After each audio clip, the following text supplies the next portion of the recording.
Hello friends, नमस्कार। मैं हूं संजय। आपका स्वागत है इस वीडियो सीरीज़ के पार्ट 16 में। और इस वीडियो का टाइटल है addressing the talented, creative and specially abled learners. ये टॉपिक जो है वो 16th टॉपिक है CTET CDP सिलेबस में। और एज यूजुअल ये वीडियो आपको इंग्लिश और हिंदी दोनों वर्जन्स में मिल जाएंगे हमारे चैनल पे। इस वीडियो सीरीज़ में हम सिर्फ उन टॉपिक्स को कवर करेंगे जो कि इंपॉर्टेंट है आपके एग्जाम पॉइंट ऑफ व्यू से। पहले हम देखेंगे कि टैलेंटेड, क्रिएटिव और स्पेशली एबल्ड लर्नर्स क्या होते हैं। फिर हम बात करेंगे कि NEP क्या बोलता है about supporting gifted and talented students. फिर देखते हैं कि ये डेफिनेशन ऑफ गिफ्टेड जो है वो ट्रेडिशनली क्या था और करंटली क्या है। और फिर हम ये बात करेंगे कि क्या ये गिफ्टेड और टैलेंटेड स्टूडेंट्स को मदद की ज़रूरत है, क्यों। और फिर हम देखते हैं कि ये गिफ्टेड, टैलेंटेड और क्रिएटिव लर्नर्स को किस तरह से आइडेंटिफाई किया जा सकता है और उनके कुछ कैरेक्टरिस्टिक्स के बारे में भी बात करेंगे। फिर हम बात करेंगे Torrance test of creative thinking के बारे में। फिर हम देखेंगे कुछ एजुकेशनल अप्रोचेस जिसके थ्रू हम इन टैलेंटेड, क्रिएटिव और स्पेशली एबल्ड लर्नर्स को सपोर्ट कर सकते हैं इन द क्लासरूम।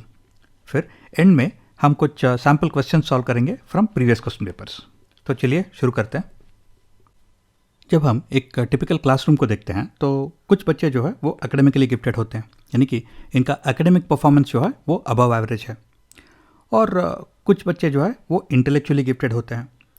ज़रूरी नहीं कि इंटेलेक्चुअली गिफ्टेड जो बच्चे हैं उनका एकेडमिक परफॉर्मेंस हाई हो, बल्कि ये इंटेलेक्चुअली गिफ्टेड जो बच्चे हैं वो अपना इंटेलिजेंस और कैपेबिलिटी अलग फील्ड्स में दिखा सकते हैं। जैसे कि कुछ बच्चों का लीडरशिप एबिलिटी, लीडरशिप स्किल्स जो है वो ज़्यादा है, या फिर कुछ बच्चों का जो इमोशनल इंटेलिजेंस है वो ज़्यादा है। तो इस तरह से कुछ बच्चे जो है वो इंटेलेक्चुअली गिफ्टेड हो सकते हैं। और कुछ बच्चों का क्रिएटिविटी बहुत ही हाई होता है।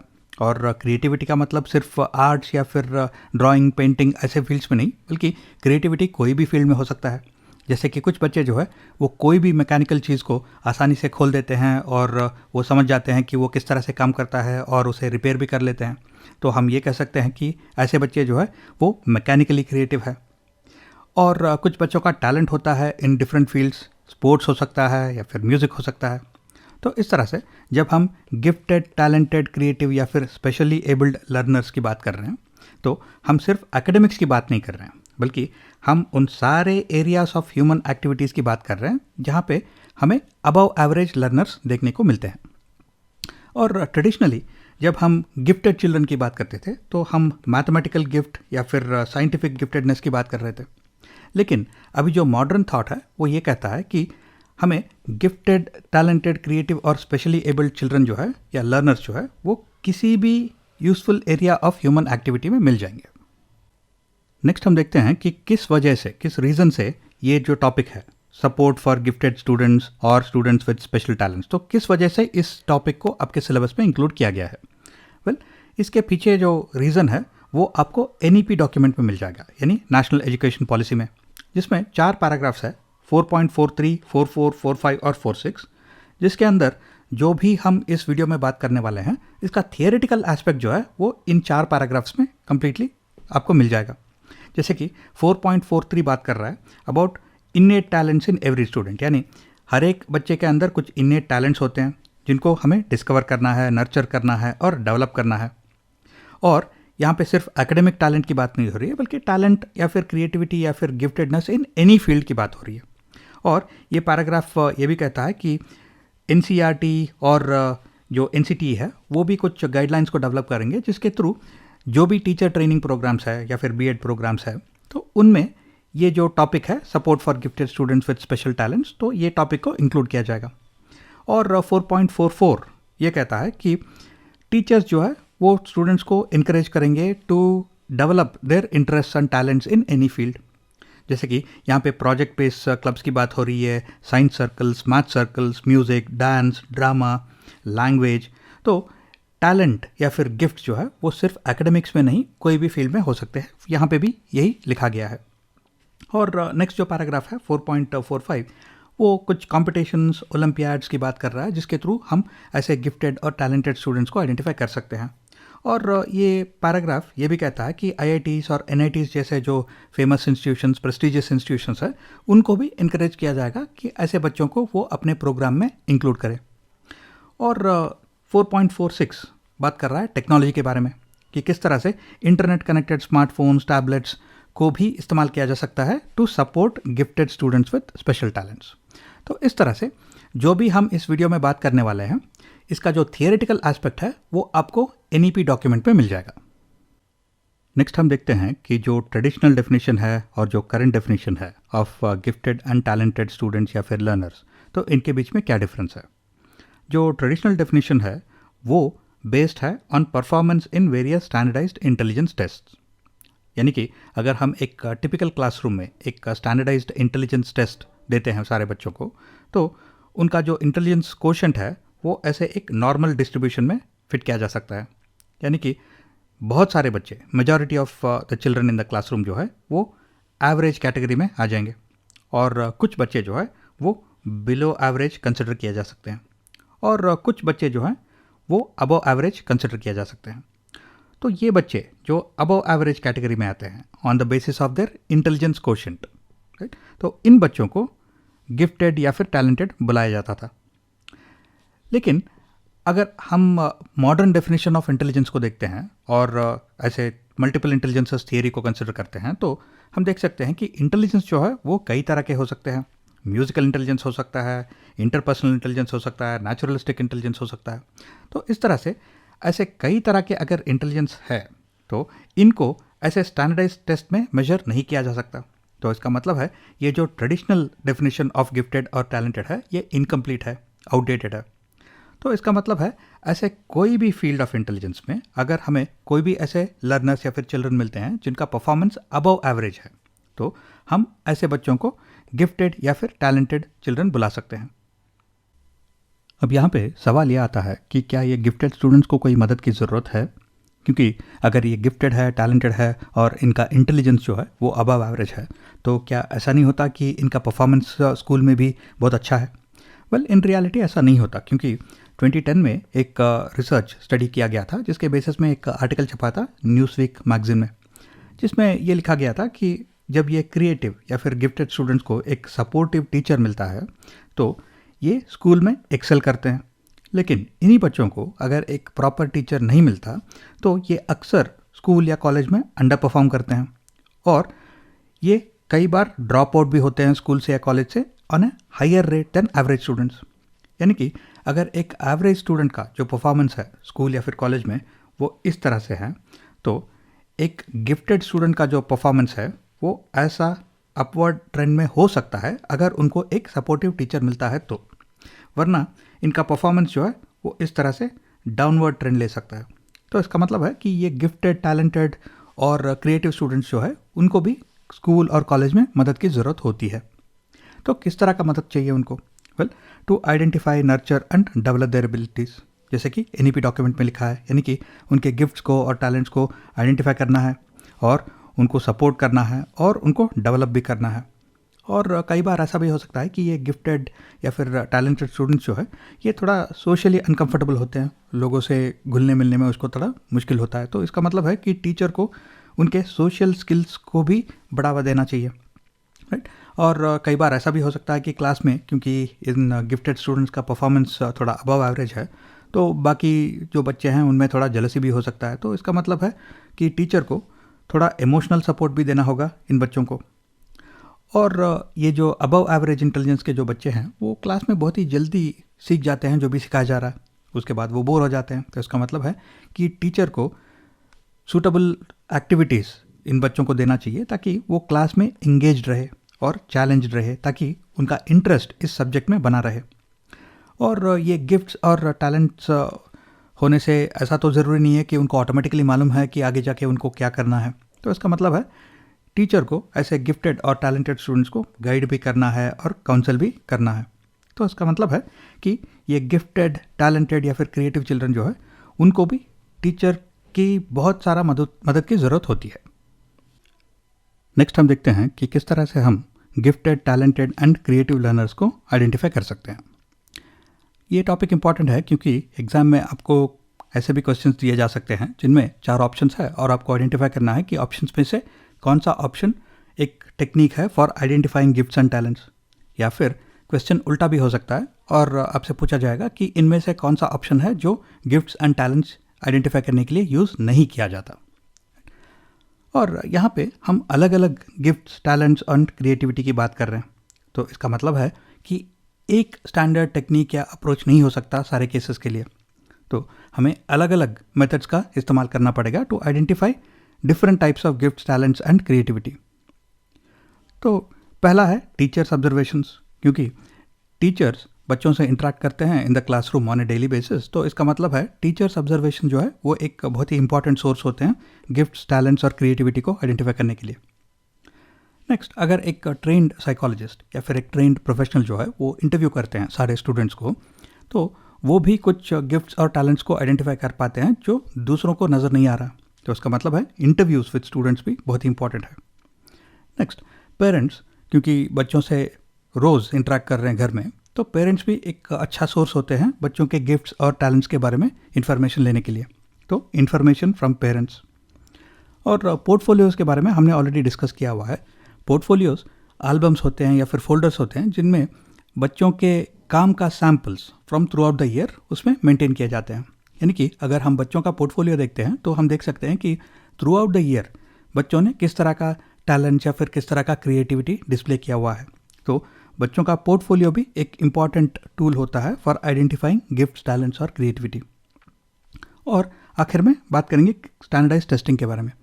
अब स्टैंडर्डाइज टेस्टिंग से कई सारे डिफरेंट टाइप्स ऑफ इंटेलिजेंसेस या फिर क्रिएटिविटी आइडेंटिफाई नहीं किया जा सकता, लेकिन स्टैंडर्डाइज टेस्टिंग यूज़ करके हम एकेडमिक या फिर इंटेलेक्चुअल गिफ्टेडनेस को आइडेंटिफाई कर सकते हैं। तो इसका मतलब है स्टैंडर्डाइज टेस्टिंग भी एक इम्पॉर्टेंट टूल है। तो आपको ये सारे जो डिफरेंट टूल्स एंड टेक्निक्स है for identifying gifted, talented and creative learners, ये आपको याद कर लेने चाहिए। नेक्स्ट हम बात करेंगे कुछ characteristics of gifted, talented and creative children. अब ये लिस्ट इसलिए इंपॉर्टेंट है क्योंकि कई बार हमें क्वेश्चंस देखने को मिलते हैं जिसमें 4 ऑप्शन दिए गए हैं और हमें आइडेंटिफाई करना है कि इनमें से कौन सा ऑप्शन गिफ्टेड या फिर टैलेंटेड चिल्ड्रन का एक लक्षण है या फिर कैरेक्टरिस्टिक है। या फिर क्वेश्चन उल्टा भी हो सकता है और हमें आइडेंटिफाई करना है कि दिए गए ऑप्शंस में से कौन सा एक ऑप्शन गिफ्टेड या फिर टैलेंटेड स्टूडेंट का कैरेक्टरिस्टिक नहीं है। तो आप इस वीडियो को पॉज करके ये सारे जो आइटम्स हैं ऑन द स्क्रीन एक बार पढ़ लीजिए। और ये सारे बहुत ही सिंपल कॉन्सेप्ट्स हैं, जैसे कि अगर हम एकेडमिकली और इंटेलेक्चुअली गिफ्टेड चिल्ड्रन की बात कर रहे हैं तो वो शायद दूसरे बच्चों के कंपैरिजन में वो फास्टर लर्निंग डिस्प्ले करते हैं, यानी चीज़ें वो बहुत जल्दी सीख जाते हैं। right? और क्योंकि वो जल्दी सीख रहे हैं तो उनका अवेयरनेस लेवल भी हायर है। और बच्चे जो है वो नॉर्मली कॉन्क्रीट कॉन्सेप्ट्स यूज़ करके थिंक करते हैं, लेकिन अगर बच्चे का इंटेलेक्चुअल कैपेबिलिटी हायर लेवल में है तो इसका मतलब है कि बच्चा जो है वो एब्स्ट्रैक्ट और symbolic thinking at a early age display कर सकता है। और बच्चे नॉर्मली क्यूरियस होते हैं, लेकिन जिनका इंटेलेक्चुअल कैपेबिलिटी थोड़ा हायर लेवल में है वो ज़्यादा क्यूरियोसिटी डिस्प्ले कर सकते हैं। और क्योंकि ये लैंग्वेज को बहुत ही जल्दी ग्रास्प कर लेते हैं तो इसका मतलब है कि बच्चों का जो वोकैबुलरी है या फिर एक्सप्रेसिव एबिलिटी है वो भी एट ए हायर लेवल हो सकता है। और कुछ बच्चों का मेमोरी जो है वो बहुत ही एक्सेप्शनल रहता है। और अगर आप उनको कोई कॉन्सेप्ट या फिर कोई टेक्निक सिखाते हो तो वो उस कॉन्सेप्ट या फिर टेक्निक को अलग अलग सिचुएशंस में वो यूज़ कर सकते हैं, इवन इन अनफेमिलियर सिचुएशंस। तो ability to apply knowledge is also a characteristic. और कुछ बच्चों का प्रॉब्लम सॉल्विंग एबिलिटी जो है वो हायर रहता है। और कुछ बच्चों का अटेंशन स्पैन जो है वो दूसरे बच्चों के कंपैरिजन में ज़्यादा होता है। और कुछ बच्चे जो है वो अटेंशन टू डिटेल उनका ज़्यादा रहता है, यानी कि वो छोटे छोटे डिटेल पे भी ध्यान देते हैं। राइट। और क्योंकि बच्चे जिनका इंटेलेक्चुअल या फिर एकेडमिक कैपेबिलिटी ज़्यादा है तो वो चीज़ें जल्दी सीख लेते हैं, तो इसका मतलब है वो जल्दी बोर हो जाते हैं और वो अलग अलग चीज़ों के बारे में सीखना चाहते हैं, अलग अलग चीज़ों के बारे में पढ़ना चाहते हैं। तो इसका मतलब है कि उनका इंटरेस्ट जो भी है वो भी डाइवर्स नेचर का होता है, यानी different different types of interest. और हो सकता है कि कुछ बच्चों का फिजिकल और इंटेलेक्चुअल एनर्जी लेवल्स भी ज़्यादा है as compare to other children of the same age. और अगर कोई बच्चा एकेडमिकली गिफ्टेड है तो वो अपने लिए हायर स्टैंडर्ड्स और गोल्स सेट कर सकता है, जैसे कि कुछ बच्चे जो है वो ये डिसाइड करके चलते हैं कि मुझे क्लास में सिर्फ फर्स्ट आना है। तो इसका मतलब है वो खुद के लिए कुछ हायर स्टैंडर्ड्स और गोल्स सेट कर रहे हैं। हाँ, यहाँ पे याद रखने वाली बात यह है फिर से कि ज़रूरी नहीं है कि सारे जो गिफ्टेड टैलेंटेड या फिर क्रिएटिव चिल्ड्रन हैं उनमें ये सारे लक्षण डिस्प्ले होने चाहिए, राइट? क्योंकि कुछ बच्चों में इनमें से सिर्फ एक या दो कैरेक्टरिस्टिक्स डिस्प्ले हो सकते हैं, राइट? या फिर नॉर्मल बच्चे, एवरेज बच्चों में भी ऐसे कैरेक्टरिस्टिक्स डिस्प्ले हो सकते हैं। तो ये सिर्फ एक इंडिकेटिव लिस्ट है कि अगर बच्चों को हम क्रिएटिव या फिर टैलेंटेड या फिर गिफ्टेड बुला रहे हैं तो उनमें ये कैरेक्टरिस्टिक्स हो सकते हैं। तो इस लिस्ट को एक बार पढ़ लीजिए और याद कर लीजिए। नेक्स्ट हम बात करेंगे Torrance test of creative thinking के बारे में। अब अगर हम एकेडमिक परफॉर्मेंस या फिर एकेडमिक कैपेबिलिटीज़ या फिर इंटेलेक्चुअल कैपेबिलिटीज़ की बात करते हैं तो उन्हें मेजर करने के लिए, आइडेंटिफाई करने के लिए कई सारे स्टैंडर्डाइज्ड आईक्यू टेस्ट को हम यूज़ कर सकते हैं। लेकिन क्रिएटिविटी, डाइवर्जेंट थिंकिंग या फिर प्रॉब्लम सॉल्विंग स्किल्स को आइडेंटिफाई करने के लिए, मेजर करने के लिए हम टॉरेंस टेस्ट यूज़ कर सकते हैं। अब इन्हें टॉरेंस टेस्ट इसलिए बोला जाता है क्योंकि इनको एलिस पॉल टॉरेंस ने डिवाइस किया था। अब आपको टॉरेंस टेस्ट के डिटेल्स के बारे में जानना ज़रूरी नहीं है, लेकिन इसके बेसिक्स के बारे में आपको जानना चाहिए क्योंकि एग्जाम में क्वेश्चंस कुछ इस तरह से पूछे जा सकते हैं, जैसे कि Torrance test measure which of the following, यानी इनमें से कौन से चीज़ों को टॉरेंस टेस्ट मेजर कर सकते हैं। तो आंसर में क्रिएटिविटी हो सकता है या फिर डाइवर्जेंट थिंकिंग हो सकता है या फिर प्रॉब्लम सॉल्विंग स्किल्स हो सकते हैं, या फिर कुछ टेस्ट का नाम देके हमें पूछा जा सकता है कि इनमें से कौन सा टेस्ट जो है वो क्रिएटिविटी, डाइवर्जेंट थिंकिंग या फिर प्रॉब्लम सॉल्विंग स्किल को मेजर करता है। तो आंसर होगा टॉरेंस टेस्ट। अब टॉरेंस टेस्ट में कुछ एक्टिविटीज़ दिए जाते हैं टेस्ट टेकर को। ये वर्बल टास्क या फिर वर्बल एक्टिविटीज़ हो सकते हैं या फिर नॉन वर्बल टास्क या फिर नॉन वर्बल एक्टिविटीज़ हो सकते हैं। तो जो टेस्ट टेकर है उन्हें इन एक्टिविटीज़ को कंप्लीट करना है और फिर वो टेस्ट टेकर्स को मेजर किया जाता है ऑन 4 डिफरेंट स्केल्स। पहला है फ्लुएंसी, यानी जो आइडिया या फिर जो आंसर दे रहे वो कितना मीनिंगफुल है, कितना रिलेवेंट है। नेक्स्ट फ्लेक्सिबिलिटी, यानी कि अगर आप एक ही टाइप ऑफ प्रॉब्लम अलग अलग सिचुएशंस को यूज़ करके देते हो तो वो कितना फ्लेक्सिबिलिटी दिखाते हैं अपने आंसर को मॉडिफाई करने के लिए या अलग अलग सिचुएशंस के लिए, राइट? तो flexibility, that is different categories of relevant responses. और फिर ओरिजिनलिटी, यानी जो आंसर या फिर जो सोल्यूशन दे रहे हैं क्या वो ओरिजिनल है या फिर कोई एग्जिस्टिंग सोल्यूशंस को यूज़ कर रहे हैं या फिर कॉपी कर रहे हैं, इसके बेसिस पे भी उनको मेजर किया जाता है। फिर आता है एलाबोरेशन, यानी क्या वो सिर्फ एक हाई लेवल आइडिया दे रहे हैं या फिर उनके आंसर में बहुत सारे डिटेल्स इंक्लूडेड है। तो ये भी एक स्केल होता है जिनके ऊपर उनको मेजर किया जाता है। तो इसका मतलब है कि जब टेस्ट टेकर्स ये सारे टेस्ट कंप्लीट करते हैं तो उनको ये 4 पैरामीटर्स के ऊपर उनको रैंक किया जाता है और उसके बेसिस पे उनका क्रिएटिविटी, डाइवर्जेंट थिंकिंग और प्रॉब्लम सॉल्विंग स्किल्स को हम मेजर कर सकते हैं या फिर आइडेंटिफाई कर सकते हैं। अब टॉरेंस टेस्ट जो है वो बहुत ही रिलायबल होते हैं for measuring this creativity, divergent thinking और प्रॉब्लम सॉल्विंग स्किल्स, क्योंकि इनको कई सालों के ऊपर टेस्ट किया गया है और इनको बार बार प्रूव किया गया है। जैसे कि एक टेस्ट में मिनेसोटा जो है यूएस में, तो 1958 में एक group of elementary school children को ये टॉरेंस टेस्ट जो है वो एडमिनिस्टर किया गया था। उसके बाद वो ओरिजिनल टेस्ट के 22 ईयर्स के बाद फॉलोअप किया गया और 40 ईयर्स के बाद भी फॉलोअप किया गया और ओरिजिनल टेस्ट के 50 ईयर्स के बाद भी एक फॉलोअप किया गया, ये देखने के लिए कि जो ओरिजिनल प्रेडिक्शंस थे या ओरिजिनल रिजल्ट्स थे उस टॉरेंस टेस्ट के क्या अभी भी क्या वो वैलिड है, क्या वो करेक्ट है। तो इस तरह से कई लॉन्ग टर्म स्टडीज़ भी किए गए हैं ऑन टॉरेंस टेस्ट, जिसके थ्रू ये प्रूव किया गया है कि टॉरेंस टेस्ट जो है वो बहुत ही रिलेवेंट होते हैं, बहुत ही रिलायबल होते हैं। तो इस तरह से टॉरेंस टेस्ट को हम यूज़ कर सकते हैं for measuring creativity, divergent thinking and problem solving skills. Next हम देखेंगे कि किस तरह के एजुकेशनल अप्रोचेस हम यूज़ कर सकते हैं और किस तरह के इंटरवेंशंस टीचर्स को करने होते हैं in the classroom to support the need of all learners including the gifted, talented and creative learners. तो पहला जो एजुकेशनल अप्रोच है वो है डिफरेंशिएटेड इंस्ट्रक्शन। ये बहुत ही सिंपल कॉन्सेप्ट है। डिफरेंशिएटेड इंस्ट्रक्शन का मतलब है different types of instruction methodologies हम यूज़ कर रहे हैं in the classroom to teach all learners. जैसे कि कुछ बच्चे जो है वो कॉन्सेप्ट्स को टीचर के लेक्चर के थ्रू ही वो समझ पाते हैं, कुछ बच्चे टेक्स्ट बुक पढ़ के ही कॉन्सेप्ट्स को समझ लेते हैं और कुछ बच्चे सिर्फ हैंड्स ऑन या फिर एक्सपीरियंशियल मोड से ही कॉन्सेप्ट्स को ठीक से समझ सकते हैं। तो इसका मतलब है टीचर को अलग अलग तरह के टीचिंग मेथोडोलॉजीज यूज़ करने होते हैं to teach all children including the gifted, talented and creative learners. तो different types of instruction methodology या फिर different types of teaching methodology है वो है डिफरेंशिएटेड इंस्ट्रक्शंस।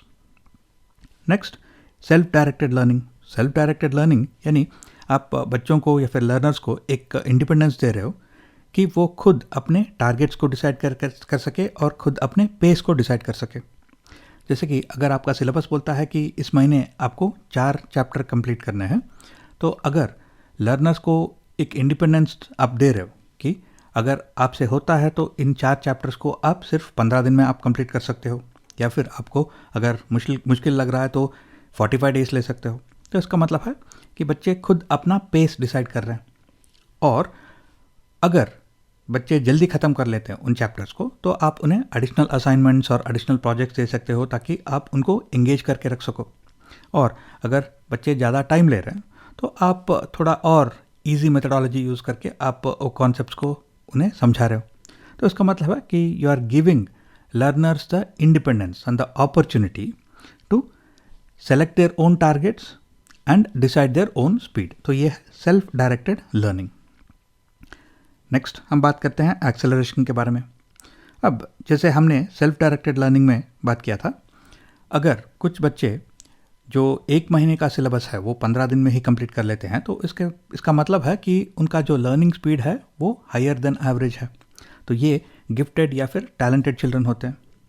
तो इसका मतलब है कि आपको उनका जो लर्निंग है वो एक्सेलरेट करना होगा, यानी कि क्योंकि उनके पास अभी ज़्यादा टाइम है, ज़्यादा बैंडविड्थ है, तो आप ज़्यादा एडवांस्ड कॉन्सेप्ट्स आप इंट्रोड्यूस कर सकते हो, नेक्स्ट लेवल के कॉन्सेप्ट्स इंट्रोड्यूस कर सकते हो सके तो नेक्स्ट क्लास का जो कॉन्सेप्ट्स है वो भी इंट्रोड्यूस कर सकते हो, ताकि आप उनके लर्निंग को स्पीड अप कर सको, ताकि उन्हें इंटरेस्टेड और एंगेज्ड करके रख सको। तो इसका मतलब है एक्सेलरेशन भी एक वेरी इंपॉर्टेंट टेक्निक है। नेक्स्ट हम बात करेंगे एबिलिटी ग्रुपिंग के बारे में। अब अगर मैं क्लास में एक ग्रुप बनाता हूँ जिसमें सारे बच्चे जो है वो मैथमेटिक्स में उनका परफॉर्मेंस अच्छा है, दे आर गिफ्टेड और टैलेंटेड इन मैथमेटिक्स।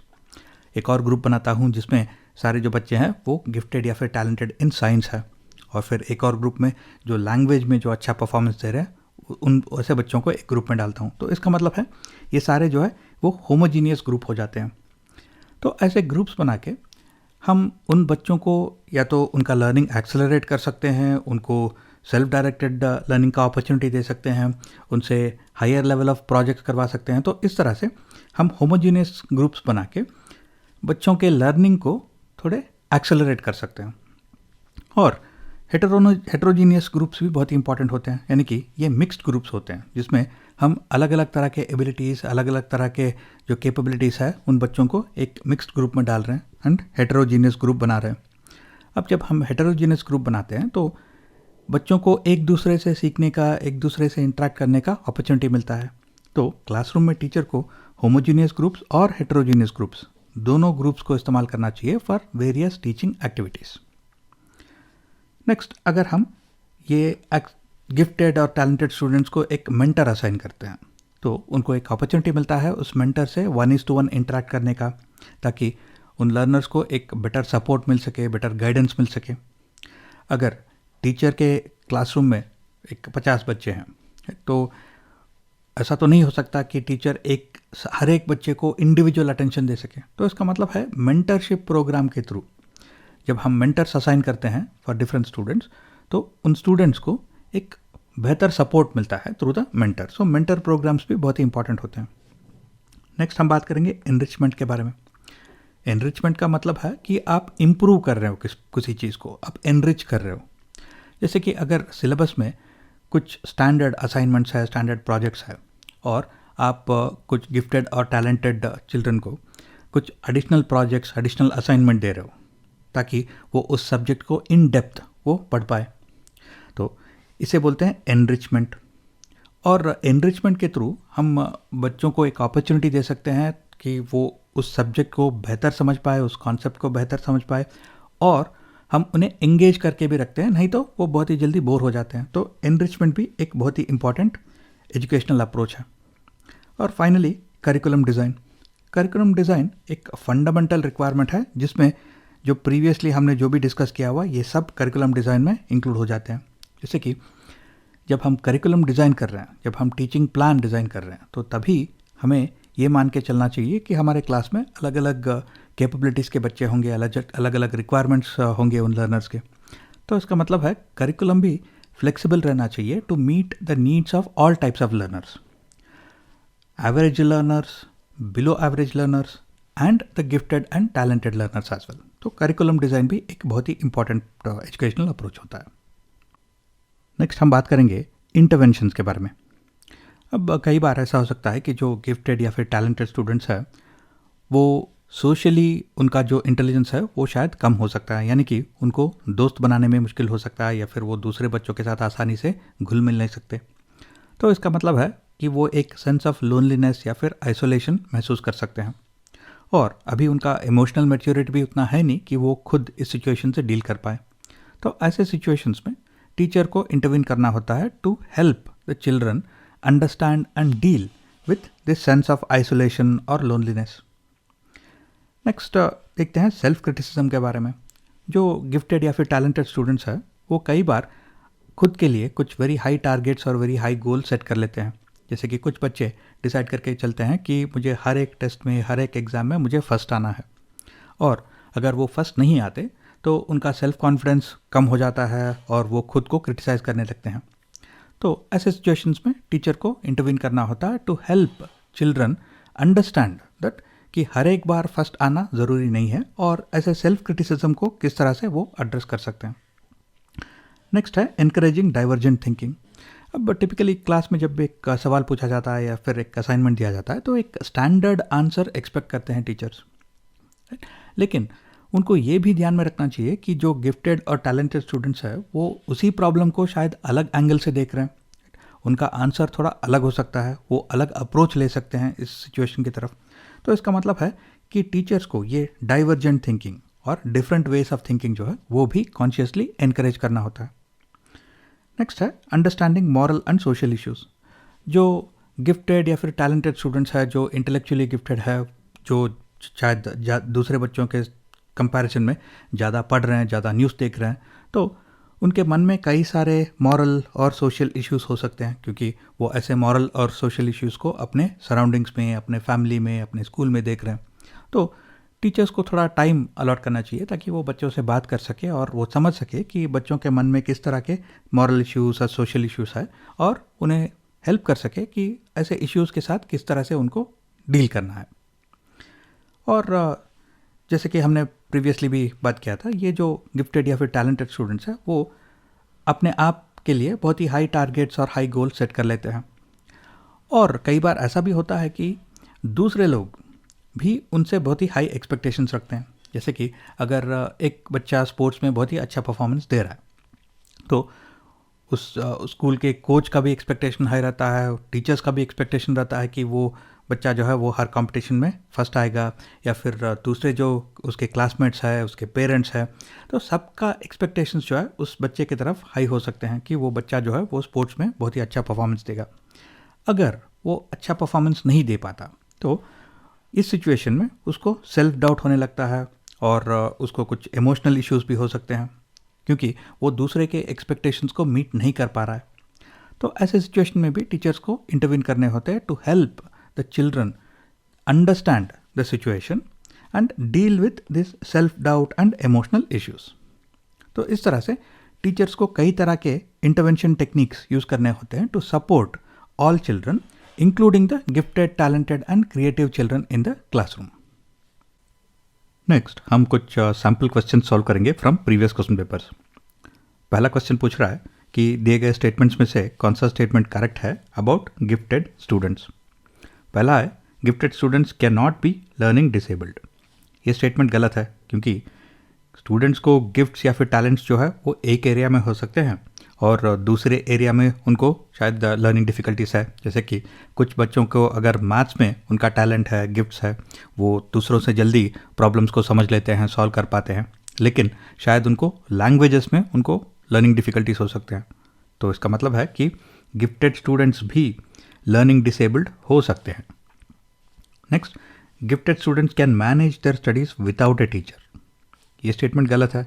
जैसा कि मैंने इसी वीडियो में डिस्कस किया हुआ है, गिफ्टेड स्टूडेंट्स को भी सपोर्ट, हेल्प और गाइडेंस की ज़रूरत होती है। अगर उनको सपोर्ट, हेल्प, गाइडेंस नहीं मिलता एट द रिक्वायर्ड टाइम, तो उनका जो ड्रॉप आउट रेट है, फेल्यूर रेट है, वो अबव एवरेज हो सकता है। यानी गिफ्टेड स्टूडेंट्स को भी टीचर की ज़रूरत होती है। तो ये स्टेटमेंट गलत है। Next, gifted students can be good models for other students. ये स्टेटमेंट भी गलत है, क्योंकि यह ज़रूरी नहीं कि गिफ्टेड स्टूडेंट्स का जो बिहेवियर है वो हमेशा अच्छा ही हो।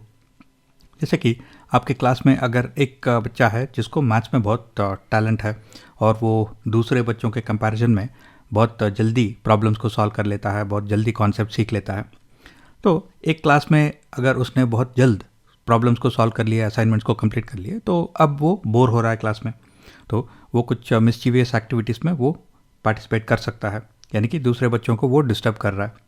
तो इसका मतलब है कि गिफ्टेड स्टूडेंट्स जो है वो ज़रूरी नहीं कि वो हमेशा गुड मॉडल्स बने अदर स्टूडेंट्स के लिए। तो ये स्टेटमेंट गलत है। तो एक ही ऑप्शन बचता है, ऑप्शन 2, जो कि इस क्वेश्चन का करेक्ट आंसर है। ये स्टेटमेंट बोल रहा है कि gifted students need support not ordinarily provided by the school. अब नॉट ऑर्डिनरली प्रोवाइडेड का मतलब है कि जो स्टैंडर्ड स्कूल है, जिसमें स्टैंडर्ड करिकुलम या फिर स्टैंडर्ड जो टीचिंग मेथोडोलॉजी है वो एवरेज बच्चों के लिए अगर डिज़ाइंड है, तो इसका मतलब है कि गिफ्टेड और टैलेंटेड बच्चों को वो स्टैंडर्ड मेथोडोलॉजी से उनको जो सपोर्ट चाहिए वो नहीं मिल रहा है। तो gifted students need support that is not ordinarily provided by the school.